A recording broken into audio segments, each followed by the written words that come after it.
شہیدوں کی عزا ہوں میں مجاہد کی ہوں شمشیر، شہیدوں کی عزا ہوں میں مجاہد کی ہوں شمشیر، میں دھرتی ہوں شہیدوں کی مجھے کہتے ہیں کشمیر۔ صدر علی وقار، کشمیر جنت نظیر حسن بے مثال کی وادی، کشمیر جہاں بلند و بالا پہاڑ ہوتے ہیں، کشمیر جہاں خوبصورت مناظر نظر آتے ہیں، لیکن آج وہاں ظلم کا بازار گرم ہے۔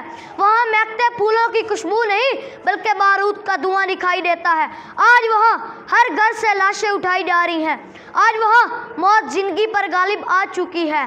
صدر علی وقار، ذرا اس بات کی منظر کشی کر کے تو دیکھیں کہ کس طرح ماؤں کے سامنے اولاد کو ذبح کیا جاتا ہوگا، کس طرح بہنوں کی عزت تار تار کی جاتی ہوگی، کس طرح ضعیفوں پر تشدد کیا جاتا ہوگا۔ یہ ساری چیزیں دل دہلا دیتی ہیں۔ سنا ہے بہت سستا ہے خون وہاں کا، سنا ہے بہت سستا ہے خون وہاں کا، ایک وادی جسے لوگ کشمیر کہتے ہیں۔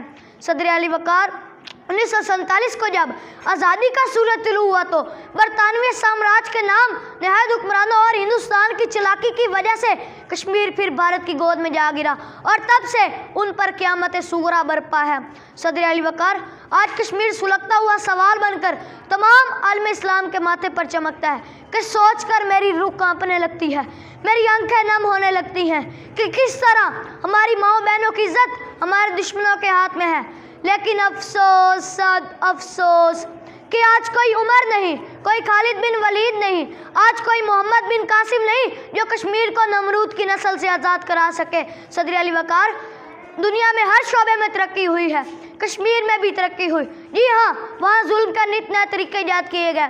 پہلے وہاں شیلنگ کی جاتی تھی، لیکن اب وہاں بیلٹ گن کا استعمال کر کے کشمیریوں کو مکمل طور پر اندھا کر دیا جاتا ہے۔ صدر علی وقار، قومیں اپنی عزت و وقار کی جنگ خود لڑا کرتی ہیں، اس کے لیے خود عزم کیا کرتی ہیں۔ آخر میں کچھ اشعار کہنا چاہوں گا۔